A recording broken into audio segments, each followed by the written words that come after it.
State the domain of y equals the square root of 6x minus 5.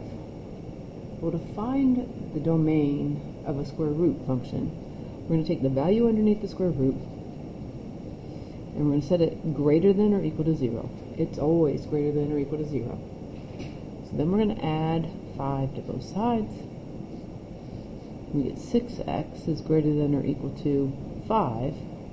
And even though I'm running out of space here, we're going to divide both sides by 6. And we end up with x is greater than or equal to 5/6. Same idea on problem number 33. We'll take the value that's underneath the square root and we're going to set it greater than or equal to 0. And I'm going to add the 4. I like to leave my letter on the left, so I'm going to add 4 to both sides. So we get negative 2x is greater than or equal to 4. We're going to divide both sides by negative 2. And what happens is when we divide by negative 2, we're going to get x. 4 divided by negative 2 is negative 2.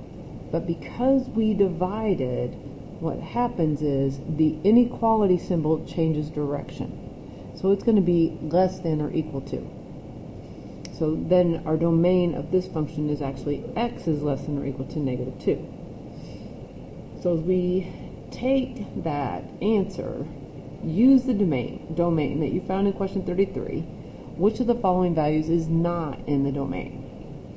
Well, is 1 less than or equal to negative 2?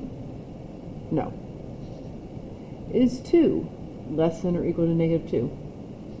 No. Is 3/4 less than or equal to negative 2? No.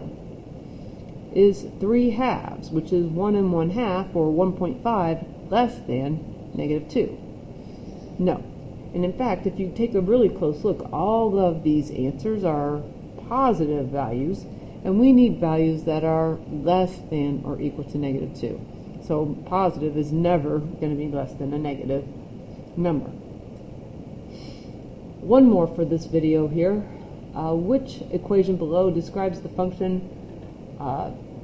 graphed on the grid?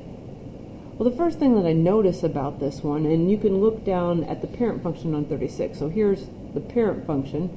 But as we look back at 35, what I see is that we are reflected over the y-axis.